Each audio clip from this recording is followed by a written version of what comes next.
Kim Il-sung, Chosån'gŭl, English pronunciation, Korean pronunciation, born Kim Song-ju, April 15, 1912, July 8, 1994, was the supreme leader of the Democratic People's Republic of Korea, DPRK, commonly referred to as North Korea, for 46 years, from its establishment in 1948 until his death in 1994.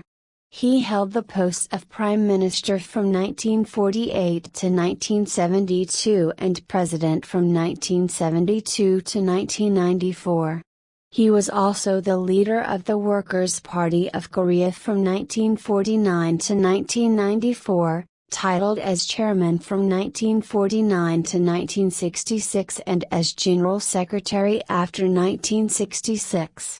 Coming to power after the overthrow of Japanese rule in 1945, he authorized the invasion of South Korea in 1950, triggering a defense of South Korea by the United Nations led by the United States.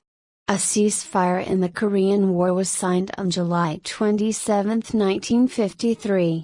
Under his leadership, North Korea became a socialist state and had close political and economic relations with the Soviet Union, which gave the country many similarities in those respects. By the 1960s and 1970s, North Korea enjoyed a relatively high standard of living, outperforming the South, which was crippled by political instability and economic crises. Differences between North Korea and the Soviet Union made the country non-aligned in world politics, central among these differences being Kim Il-sung's philosophy of Juche, which focused on Korean patriotism and self-reliance. Juche eventually replaced Marxism-Leninism and communism altogether. A cult of personality around Kim Il-sung came to dominate domestic politics, and loyalty to the supreme leader was a de facto condition for public office. At the 6th Workers' Party Congress in 1980, his son Kim Song-ju, who had consolidated control over the party through the cult of personality, was selected as his heir to supreme leadership.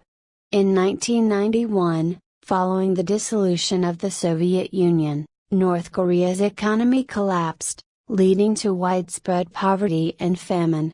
After transitioning his military authority to Kim Jong-il in 1993, Kim Il-sung died in the summer of 1994. His legacy is complicated by genuine admiration from older generations and the successive regimes' attempts to exploit it for legitimacy. The North Korean government refers to Kim Il-sung as the Great Leader, and he is designated in the North Korean constitution as the country's eternal president. His birthday is a public holiday in North Korea and is called the Day of the Sun.